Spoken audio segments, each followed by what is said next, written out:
Welcome to the How We Can Heal podcast. My name is Lisa Danilchuk, and I'm a psychotherapist specializing in complex trauma treatment. I'm a graduate of UCLA and Harvard University, and I'm thrilled to share these reflections on how we can heal with you today.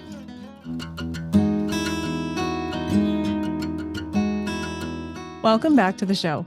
In this episode, we get to enjoy part 2 of my interview with Dr. Jennifer Gómez, creator of Cultural Betrayal trauma theory, which explores the impact of inequality for marginalized people who experience trauma. In addition to what I shared last week regarding her vast list of accomplishments, I think it's important that we recognize the depth of her contributions to the field. Dr. Gómez has been published in over 100 peer-reviewed journal articles. That's a lot. Book chapters and professional development resources. She's also been featured in national news outlets, including NBC News, HuffPost, Newsweek, and Forbes. She's presented her research at more than 125 locations, locally, nationally, and internationally, including the United Nations, Stanford University, UC Berkeley, and the BBC. Dr. Gómez has also been honored with numerous awards and honors for her research, including most recently, the 2021-22 Center for Advanced Study in the Behavioral Sciences Fellowship at Stanford University. Teaching, advising, and mentoring are high priorities for Dr. Gómez, and she has an abundance of resources on her website, as well as through the Gómez Hope Lab Professional Development Series and the Gómez Social Justice and Institutional Change Collection. Today, we step into the space of DreamStorming, a practice Dr. Gómez created to visualize the best possible outcomes. We take a trip to explore what the world could look like without issues like cultural betrayal and systemic racism, so deeply ingrained. And Dr. Gómez shares a surprising practice we can use to move in the direction of the dream and of more healing. Lastly, we'll be sharing a conversation that happened after the camera stopped rolling about what the Roe v. Wade reversal shows us about cultural betrayal trauma. Here's more from our conversation with Dr. Jennifer Gómez. So I want to highlight, we've talked about humanitarianism being something you could kind of land on. Are there any other things that you feel like folks who might be listening and identifying with, and going, oh yeah, I've been through that. I'm going through that right now. Mm-hmm. Like, what are some supports, perspectives, resources that you feel like might be helpful for them? Yeah, so I have a few, and I think I'll use myself as an example and then tell you some of these few. So as a trauma researcher, I spent a lot of my career thus far documenting that like rape is harmful, and like cultural betrayal is harmful. And in setting out to do the book, it was just like, I can't do this anymore. Like I can't have my whole career be documenting how stuff sucks all the time in all these different ways. And so for me, I split the book essentially in half, where like the first half is everything's bad. So like structural racism, intersectional oppression, sexual abuse in Black community, what that looks like culturally, secondary marginalization, and then the research with cultural betrayal trauma theory. And the second half of the book is like, what do we do then? Yeah. You've now said it's terrible. So what do we do with that? And it's, culturally competent trauma therapy. What does that mean? What does that look like? And pulling from feminist evidence-informed therapies like relational cultural therapy and the importance of relationships, and really against a kind of like classic oppressive medical model frame of like, that you've healed when you're all by yourself and you need nobody else. Right. And instead saying like, no, we actually being in connection with each other is actually very healthy. It's inhumane, right? To say like you've healed when you're independent, you can live on another planet by yourself. No advice of anyone. You never cry. Not a part of a group. You have no emotions. It is inhumane. So pulling from something like that, pulling from the Liberation Health Framework from John Belkin Martinez here at BU and others of like, even when we're doing individual therapy, how are we fostering critical consciousness? How are we working ourselves with our clients, ourselves separate from our clients, and the clients separate from us towards battling these systems? We could have a world where like racism like wasn't promoted and wasn't so easy, and sexual abuse wasn't so promoted, right? And I have a chapter on radical healing in the Black community. So outside of anything like formal, and psychologist driven, like how can we heal? And some of those that I have that I'll share with you here are things like free writing, like a very simple concept. But I have an example in the book of Nakia, who's a Black woman, late 30s, sexually abused by her father, sexually abused throughout her life, growing up in high school, her first job, all were black males who she trusted. So you have this cultural betrayal piece going, you have this high betrayal piece going of this, interpersonal betrayal, and her really wanting to heal specifically around child sexual abuse and having like some sort of accountability from her father. Mm-hmm. Not every sexually abusing father is going to be safe or amicable to have such a discussion, right? So what Nakia does, and what I discuss in the book of her free writing, is to say, okay, if I write as if I'm my father and as if he were taking responsibility for this. And so she writes like, I raped you because, and then she writes down different reasons of like, because I didn't know it was hurting you, because I hated you, because I'm narcissistic and I just like couldn't tell that you didn't like it, because I have no idea why. And I should have removed myself from you. Since I could not stop myself over the course of years, I should have saved you from myself. Yeah. How healing that is, because as we're talking like relational healing, community healing, we've said multiple times, is so important. And if I'm thinking about a person listening, we don't all have these like built-in communities or built-in families or built-in spaces that we've been talking about. It's one of them we do, but we don't all have that all the time, right? Yeah. And so free writing being a way where you can have this kind of relational healing and hopefully benefits from relational healing that you do by yourself when you don't have those spaces, or you don't know if you have those spaces. You hope you can trust so-and-so, but who knows? So I think that's one option. Yeah, Lisa.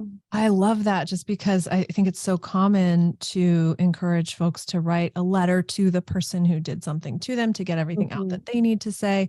But this other perspective of taking on the position of the person who harmed and expressing, and sort of tapping into that or free writing from that perspective, I can see how that can just be another layer of depth, another layer of reflection, and another need that's so deep within, how we heal through things like this.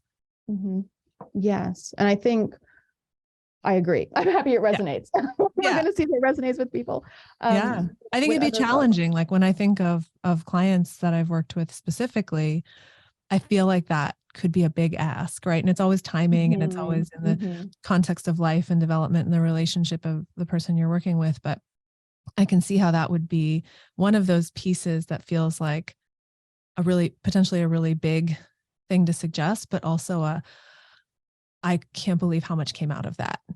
Right. Yeah. And most people I've worked with, I haven't had a client suggest that or kind of go that route on their own, but I can see a lot of potential value in it. And facing, I think what we talked about earlier on of like, that you were saying, like, it's so complicated and people, get lost in it, and me saying like, I think they do know it, I think this is one of these things of like, the truth sucks, you know what I mean? Like, and some truths suck more than others or are more digestible than others. So a script, at least where I'm from, for like an abusive father, sexually abusive father, is like a hateful, person who's being overtly violent and hateful in this way. And that's an easier script maybe. Or a person who was maybe who's even two people, maybe even that, like violent with me, but great in the world in this very one-dimensional way. I think it's harder when we poke through potential other truths. It's all hard. But poking through other truths of like, maybe he just did not care, right? Maybe he's like, he thought about himself and didn't care about me at all. Maybe I had parents who never loved me. And I think for me as a student clinician, that was always very difficult Yeah. to be, because what you want to do, and from like kind of classic like cognitive behavioral therapy stuff would be like, well, those thoughts are probably inaccurate, so and they're making you sad, so how do we adjust those thoughts to experience this better? Your parents did love you, they just didn't love you in the way that you needed, might be like a CBT reframe, which might be denying the truth. yeah, which might be denying the truth. Yeah. And I think that as we're talking about this across this hour, of just the things that we do to protect ourselves from the depravity of the truth are sometimes just as harmful or more so than the truth. Because if we follow this through the train, if in Nakia's case, for instance, her father did not care about her, and he didn't remove himself because he really couldn't be bothered with her feelings, or what he was doing to her. What we have paired in our heads, I think, at least people I've worked with and people who I know also personally, is that means that I'm unlovable. Yes. Right. Then it gets internalized. Yes. And that's a scary thing of like, but if I have parents who didn't love me, that means I'm unlovable. That he in particular couldn't love me, but that I am unlovable. Yes. Right? As opposed to like, yes, let's put on the table as a possibility. Your father didn't love you and couldn't care as he was raping you. That was the luck of the draw, or however religiously or spiritually or cosmically you understand the world, like that was what it was, but it's his issue. Yeah. Like racism is white people's issue, right? Sexual abuse is the perpetrator's issue, and the culture's issue that promotes it, etc. But then it's like, oh, but my father didn't dictate who I am or what I am. He never saw me actually. Yeah. That actually is like really freeing. He never knew me. How would he know if I'm lovable? How?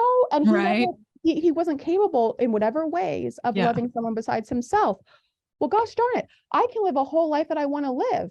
I can have great relations with people. I can expect more from people because this was never about me in this way that I've always internalized, So it's like the hump of having to admit or entertain the possibility of these truths that we're talking about can seem so insurmountable.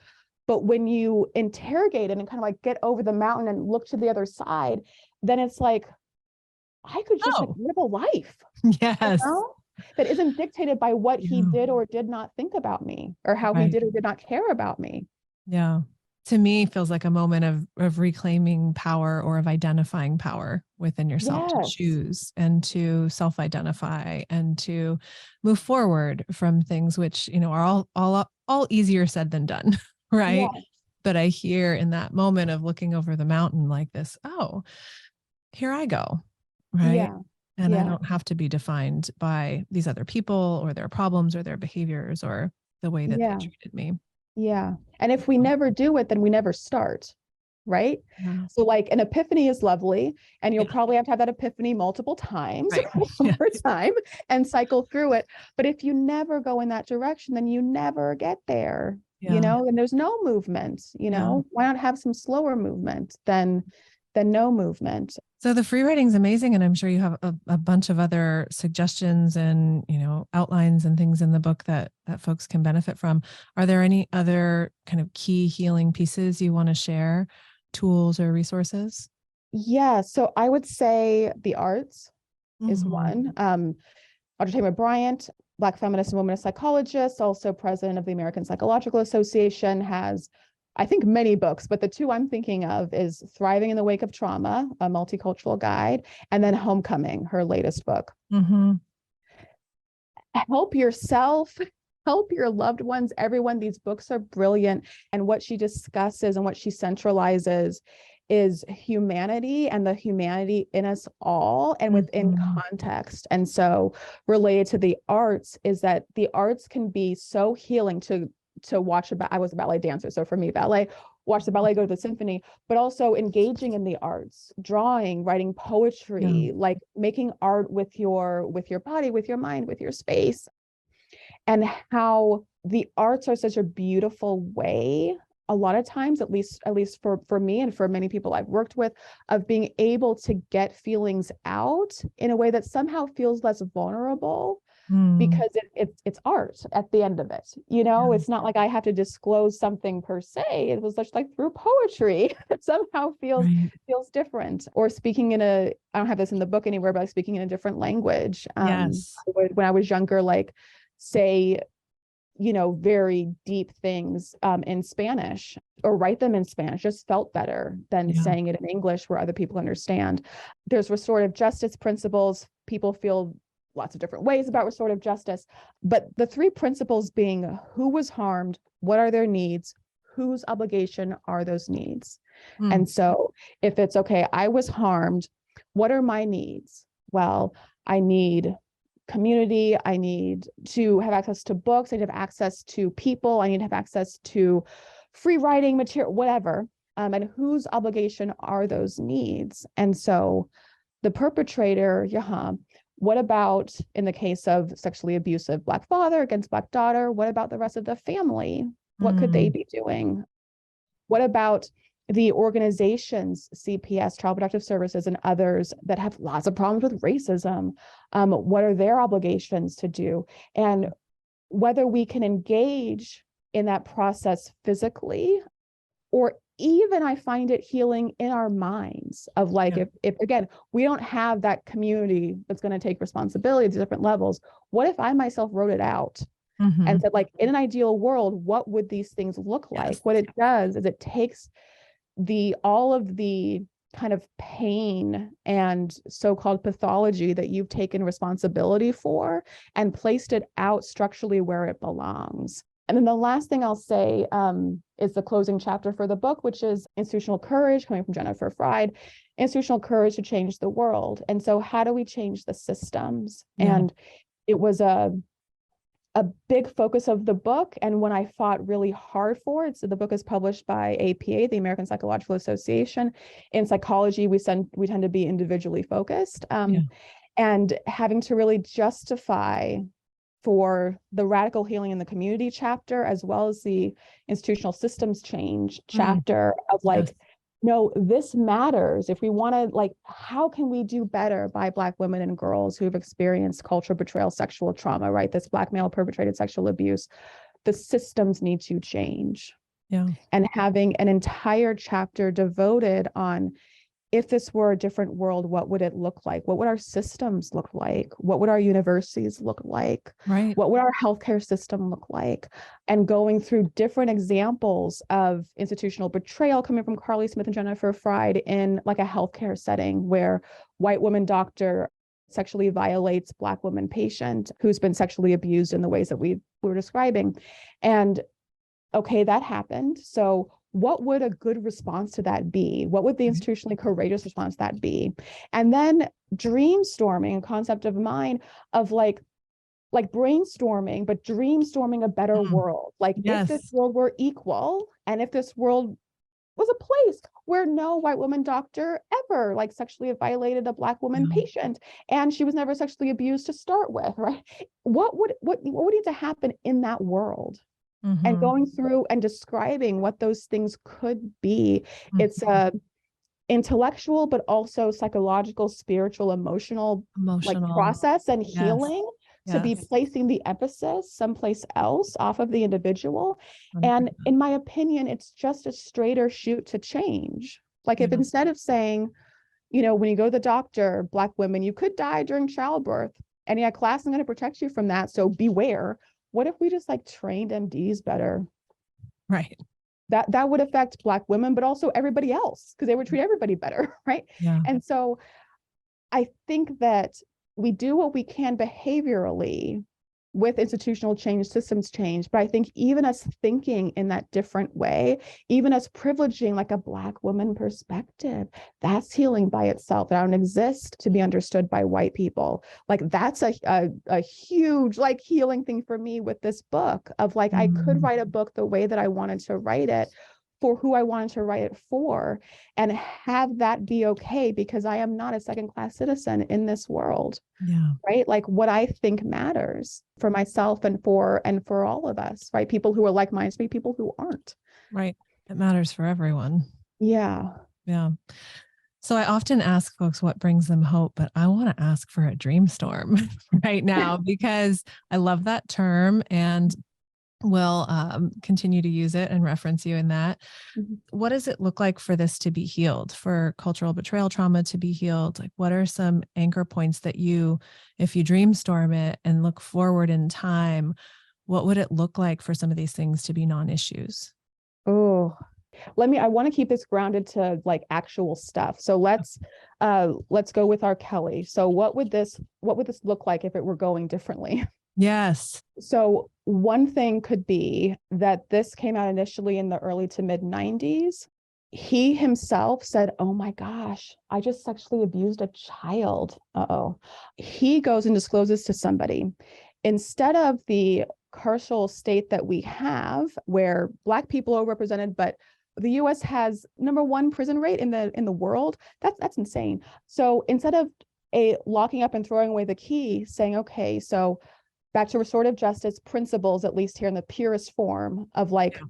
whose obligation is it for you to correct this? And if we're really going there, like what happened to you? And how Yeah. did you make sense of what happened to you? And how did the model of whiteness and white domination, but as a Black man not being able to reach those same heights because of racism, like how would we understand what that was? Or better yet, how would we have that not even be there, that R. Kelly would be seen as, from a cultural betrayal perspective, as an individual, an individual person who did this? Imagine what I'm thinking for myself from a dreamstorming place of like, what would that feel like if all these conversations were about helping to correct this one instance that happened in the 90s, and it's now 93 or 94, let's say. He Yeah. disclosed he was one person who did it, and this wasn't a Black on Black crime thing. This wasn't a Black girl is responsible for R. Kelly thing. This Yeah. was just he was wrong. We have these systems here to address and to give back to the person who was victimized, to put in place things that R. Kelly, I mean, if we're dreamstorming, wasn't able to abuse anyone again, but also didn't want to abuse anyone again and didn't need to have that kind of domination Right. over somebody again. And when held accountable, I'm going like different layers of dreamstorming here. But if we wanted to have Black solidarity because cultures are nice, it wasn't to buffer against, racism, just like in our Black culture, what if a frame was, I'm sorry that I betrayed us when I Yeah. did this, and please support X child who's speaking out and do what I could not have done, but I'm going to work in my life to correct because I'm still human, and Yes. this person may be able to hear my apology and hear my reparations and experience them or not, but I would be doing that work, and other people in the community who are also responsible for this culture be doing that work. It's like I get stuck with dreamstorming because each time when you talk about it in a good way of like, you peel back Yeah. the layers, like, but what Yeah. if he didn't sexually abuse anybody? What if he What had a if no thought? one ever got sexually abused? What if Yeah. there was no racism? But I think the way you're describing it anchors and provides these clear sort of direction and steps that feel, they always say like make smart goals that are measurable and attainable and all these things. Like, I feel like they're things that we can hopefully see as realistic in our lifetime. And when you talk about also including this humanitarian approach to perpetrators, like that's really hard for a lot of folks. And I know in season 1, we had Delia Genorio come on, and she did a lot of restorative justice with people who had committed murder, people who had committed rape, and, had some of those people end up working on her team in the nonprofit, helping other people. So I think there is an avenue here that's happening now that is realistic. And as much as I agree, peel back the onion, you go, well, what if just no one ever got sexually abused? Like that would be great. And I think the way that I see that we can get there, one path is by folks who have been abused, interrupting the cycle by getting support from other people, identifying their needs, and giving back in some way, hopefully that's balanced and healthy, but is also, shifting entire dynamics and cultures that have been passed down over time. And it's big. It's such big concepts and impacts that we're talking about, but super important at the same time. Yeah. And if I could just ask one thing about that, about hatred, spoke with Lawrence Ralph, who's the author of the Torture Letters, and anthropologist, brilliant, phenomenal. And I asked him about the role of hatred. I write about this in the book. I have this about like the role of hatred, because they're a call, and for Black people in particular, and Black women and girls in particular, of that we don't get to hate, because then we're the angry Black woman. And so we have to forgive, and etc. Forced forgiveness doesn't tend to work very well. Yes. But then you feel ashamed when you can't, and me writing about like the importance of the role of hatred, like when you hate the perpetrator and anger, you're probably less likely to be around them. Yeah. Right. If you can help it, right. It's very, very functional. Get the hell away from me. Yes. Yeah. And so the demand then of like, but if we're thinking that we need to humanize everybody involved, including people who perpetrate, okay. But maybe that's the responsibility, not of the person victimized. Maybe that's responsibility of the other people in that person's life. In this case, it's a him in his life, and in his surrounding community. And we can do those things like we talked about earlier on, of like, there's so many layers, but we can be feeling all of these layers and not say hatred is good or hatred is bad, but we can say like, if you've been victimized, haters hate, you can hate, I'm down with it. Yeah. I'm down. That's where you are. And oftentimes it's where you quote unquote should be given a specific circumstance. It's an adaptive response. Yes. Like it's a healthy emotional response. If someone like walks down the street, and to pick a really simple, easy to define example, harshly steps on your foot intentionally, it's adaptive to go, what are you doing? And to want to have them go away from you, and to get angry or have a fight response or whatever. Like this is all normal. And so I do think, in spiritual circles too, we can be like, anger is bad and hate is bad. And I just think it's more about, less about these binaries of good and bad, and that we tend to fall into so many times, the all or nothing thinking, rather than going, why? What's why is the anger there? What is the anger expressing? What is it? And a lot of times it's expressing a boundary, or it's expressing a boundary violation, or a lack of dignity, or a harm, right? And so you can say, I'm angry because someone harmed me. Well, that makes a lot of sense. Yes. Right? Yeah. I was just going to say, from a cultural betrayal perspective, of like the context mattering, right? Of like this harm isn't just interpersonal, right? It's community, it's societal, it's all these different things because of everything we've been talking about.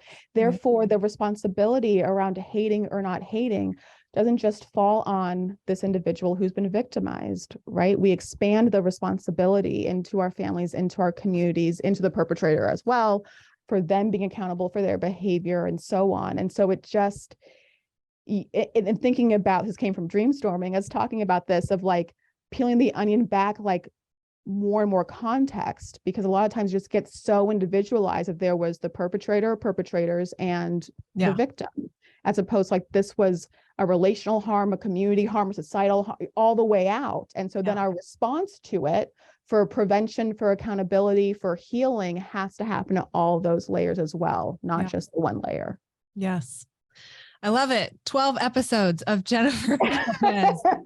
Dr. Jennifer Gómez, episode 7. I really want to have you back, and I hope we can, because there's so many things I want to keep talking about, and so many things that I know every time I have a conversation like this, this is why I love podcasting so much, is it like, it gets in there, and then I'll like wake up, tomorrow and next week with like more questions, and I want to keep the conversation going. So hopefully we can do that at some point. Yeah, definitely. But for now, I'm just curious, I know your book is coming out this summer. How can people connect with you? How can they get the book?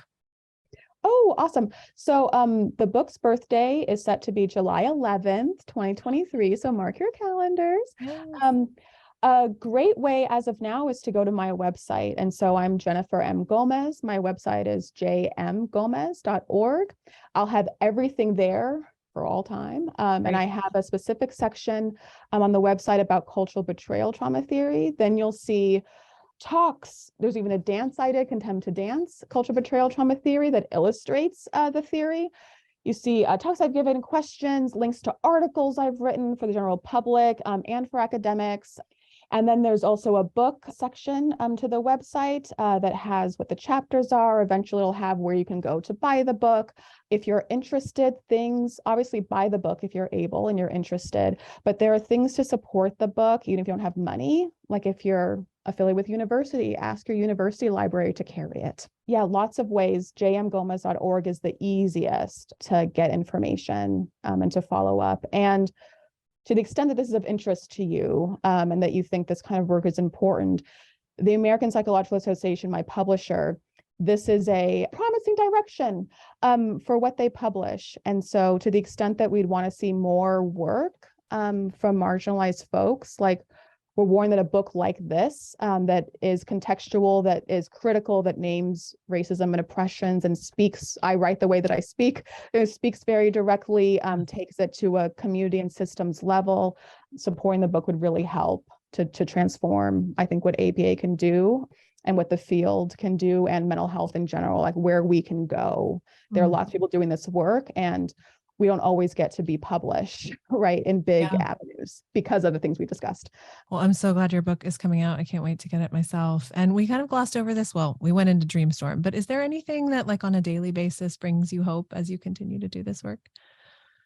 I think one, this might seem ethereal, but just like the beauty of the world. Like I will take a walk after this. Nice. I work in Boston on Charles River. There's snow outside. It's gorgeous. Water to me is always healing. So even just like the beauty of the world around me, like the natural beauty is very hopeful. I can be reminded why it's good to be alive when I get to be in nature, when it feels like life is really hard. I think the other thing that's very direct is students. Like students are the future, and me being able, it's great just as a job as a professor that I get to work in a research capacity and a didactic teaching capacity and teaching clinical skills, et cetera, with students, because I think, I don't mean this in an ageist manner, but just as we get older, we can like start to accept that the world is the way that it is because it hasn't changed and we've lived longer and longer, whereas like students, regardless of their age, can have like a fire of just like, but this is unfair, or this isn't right, or like, or what do you mean there isn't this or that, and I think that fire and that energy to me gives me lots of hope. And it also reminds me that I'm not by myself, because this work can be and can feel very isolating. And you're hitting against much of what we talked about this whole podcast and having to say like, no, rape is still wrong. No, please don't rape kids. No, I promise you it's harmful, and it can just feel crazy making. And to the extent that, for me, at least with students of like, they're brilliant and they're coming behind me. And so I can rest, I can die, I can retire, I can do whatever I want. And there's going to be the students who are carrying the torch into their professional and personal lives. And that's endlessly hopeful to me. It's that community and that legacy that you talk about that again takes away the individual focus. Like I have to carry this all myself. One of the things I really love is I think I saw this on a card in an airport once and it stuck with me. I don't know who originally said it, but it's important to remember that you're not Atlas carrying the world, that the world is actually carrying you. Ooh, nice. And so we can, I think in this type of work, just start to carry all this. I remember working in Oakland with commercial sexual exploitation and just feeling like I have to, I can live and die and this is still going to be a problem. I have to do everything I can. Yeah. And like the weight of that and just a moment of walking around Lake Merritt, or now I live near, another Lake Chouo, and walking out and like feeling my feet on the planet and the support of the earth, our connection to each other, but also our connection to this planet. You can't really separate it, right? Yeah. I love that nature, I share that feeling of appreciating the beauty and the resource and water and sky and just watching plants and going, that's incredible. You just grow and you're so beautiful. Yeah. So I hope you get some of that time after our conversation now. And I just so appreciate you, all of your work and sharing your time today and sharing your wisdom and intelligence and skill with listeners. And just want to applaud and appreciate that. And thank you. Thank you so much. Oh, thank you. Thank you so much for having me. I just have to say really quickly that like every change matters. Yes. You know what I mean? And speaking about like working like sex trafficking and human trafficking, it can feel like if the problem isn't solved, then nothing I'm doing is enough. Right. As opposed to like, but each life that got to hear you speak or got to know that you care, like each life matters, each small change matters. And those small changes then lead to bigger structural changes.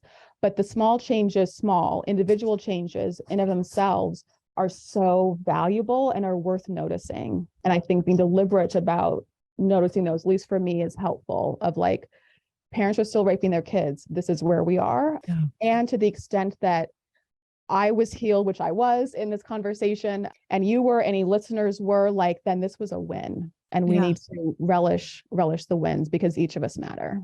Yes. I love all of that. Please come back. Yeah, Maybe we could do another one, when your book comes out, and I don't know if you're doing audiobook or anything like that, but we'll have to see. But yeah, I'd love to come back. This was wonderful. I so appreciate you having me on your platform and just engaging in this dialogue that really truly was very healing for me. And I'm gonna actually enjoy that it was recorded, and enjoy being able to kind of hear it and feel it back in the future. Awesome. Thank you so much, Jennifer. Thanks, Lisa. While I was researching you and looking into cultural betrayal trauma theory, and like trying to wrap my head around it in a way that I haven't really thought about it before, I found myself thinking about the overturning of Roe v. Wade. And I find myself like looking at the systems in our society and just feeling like this is such a massive failure. And it's so damaging on so many levels. And not that, it's just like hurtful for women. It's a betrayal. It's a massive betrayal. And I'm like, yeah, I'm just curious, because I think we just celebrated the anniversary of when 50 years. Roe v. Wade was passed like a couple days ago. I think Camilla Harris was on a podcast talking about it. And I just found myself wondering, what do you think about this when it comes to cultural betrayal and trauma theory? I mean, big words. The culture, but it becomes complicated because there's also been efforts at forced sterilization of like communities of color. And so you get then this, like, it opens up a whole thing of like that Roe v. Wade is not that's something else, but you get this conflation when you have the argument. So there's all of that. What I've told myself is just that we're, in terms of like a hopeful frame, because otherwise you want to like jump off the ledge, of just like, we're not the first people to have a government like this. And there was a pre-Roe versus Wade that they were dealing with stuff like this, you know what I mean? And so like, we're in a line of like, of history and present around the world of governments that are that's tyranny, that are terrible. And like, we can move through this, kind of like that frame, as well as something is working. These things are interrelated. All these different, and like, banning books, like all of it's related, and it's happening because we're having an impact. You know what I mean? Because if we weren't having an impact, then they wouldn't need to fight against us, and the backlash is just something that's it just always happens. Yeah. Like you just always have, like the 90s child sexual abuse awareness then came with the false memory bullshit. Excuse me, recording. Yeah, no, please. But you know Call what I mean? it what it is. But you have this thing, and Me Too right now is in the middle of a backlash. And like the woke thing is in the middle of a backlash. And Roe versus Wade is, with the Dobbs decision. So it's just how it works. And I try to remind myself that like the backlash is happening and the reversion is happening because it's working. And so we are being successful, actually.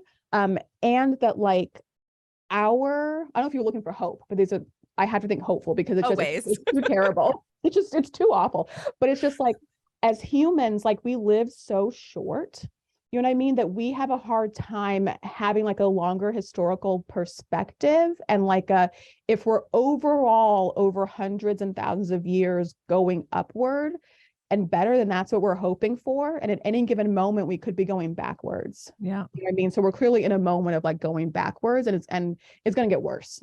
Like it ain't getting better. Like, you know, they're coming for gay marriage. They're going to come for everything now. It's going to undermine so many different things. Don't get me started. And how we have a Supreme Court that's lifetime appointments. I don't understand. How can Congress, so by definition, lifetime appointments, how can Congress be that they can go on endless terms? Like, this is not a democracy.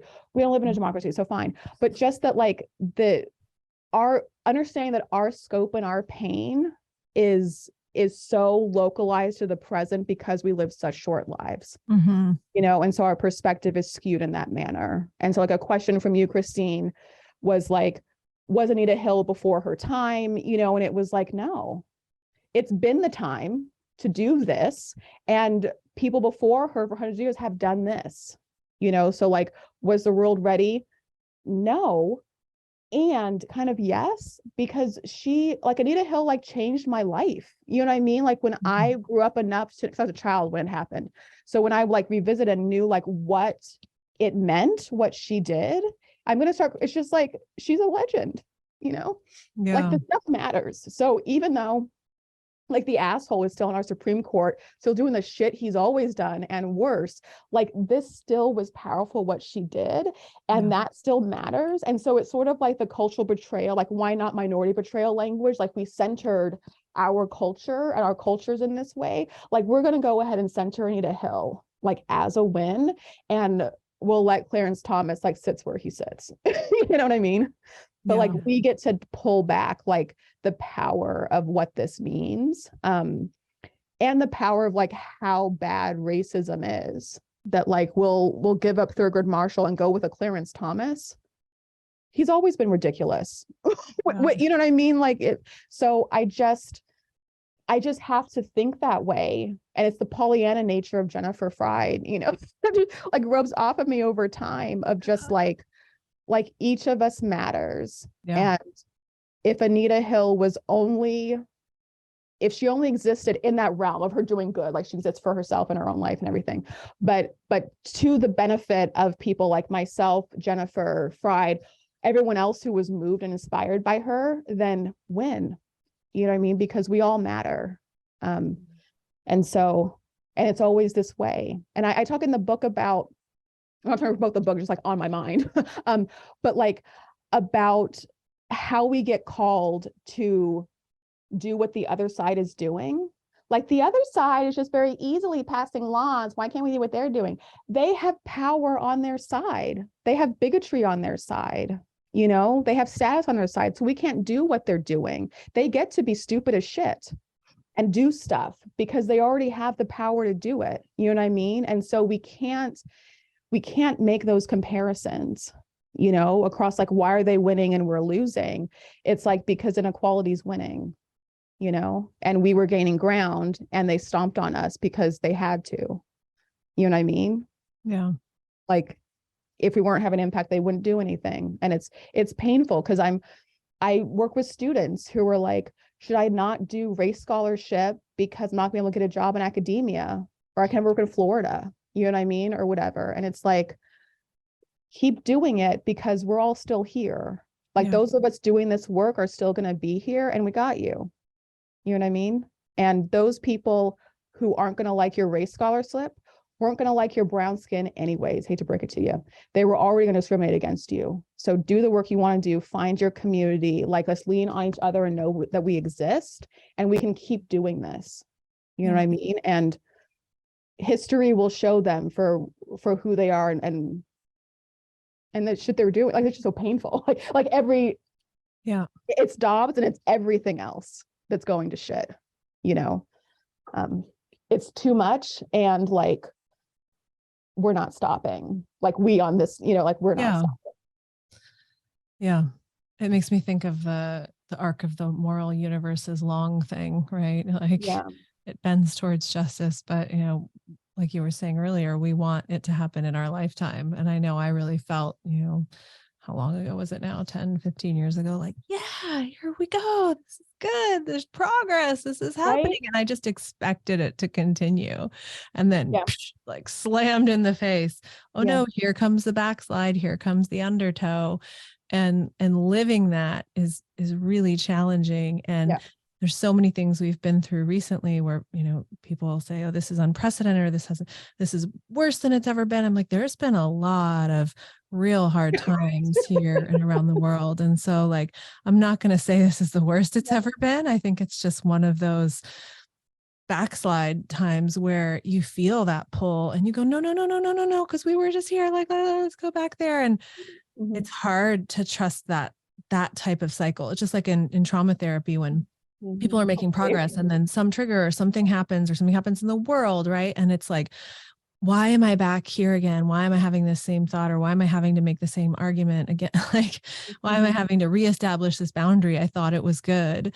And I just feel that collectively, and it's challenging. And I'd say for me, the only like sunny side of it is more of appreciating walking up the hill this morning. Like that's the only, you know, it's like, okay, let me just actually, you know, it's a way of coping with it, but it's also like, I don't know, it is tough. And it's so laden with emotion, right? With like real human experience and real negative impact. And I think that's, you talked about bearing witness, like that's hard to bear witness to. Right. Yeah. And gives insight. I mean, from like a hopeful frame, gives insight on privilege and how to manage that. Like for me, for Dobbs, like I'm 38 years old. I don't have children. I probably won't, but like, we'll see what happens. But it's like, I won't be affected by this because I can pay my way out of it. Like Massachusetts is a good state, but I could also travel states if I had to. I could get better healthcare. Yeah.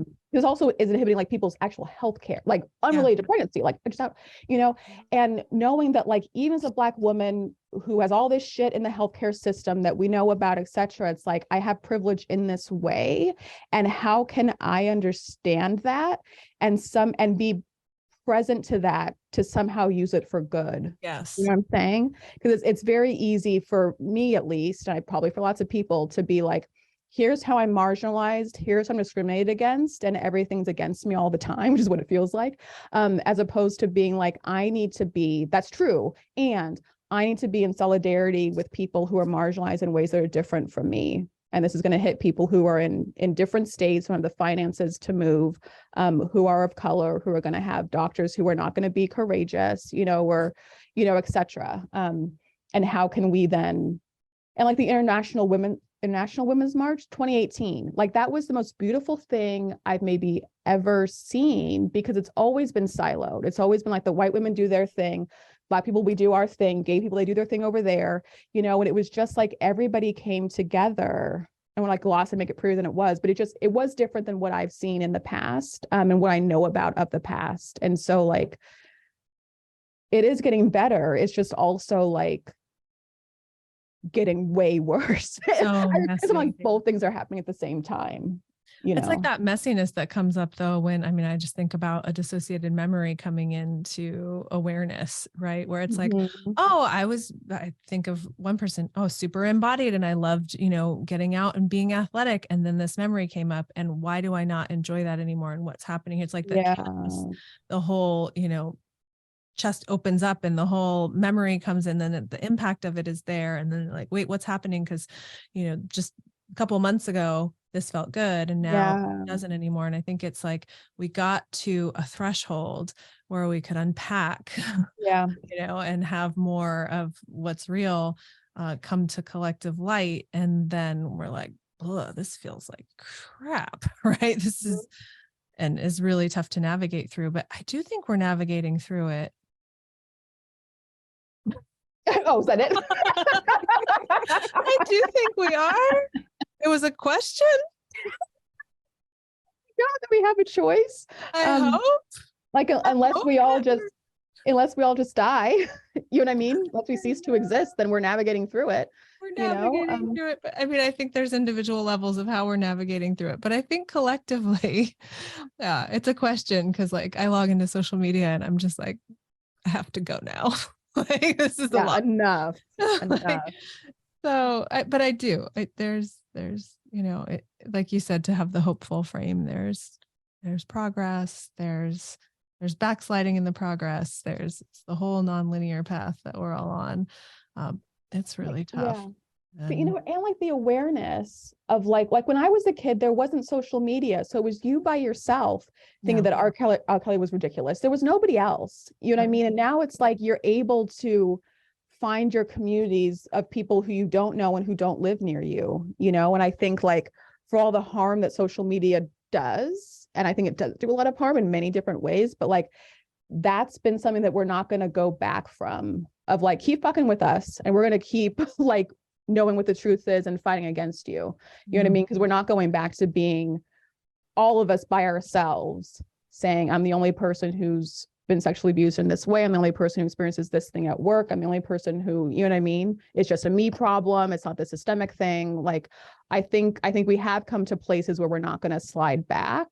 And they're going to keep sliding back policy to try to have us forget that. But it's just different. I just think it's a different world than the one I grew up in. And I grew up not that long ago. Like 90s was my childhood. And it already is better in lots of ways. Yeah. Okay. Thanks so much for listening.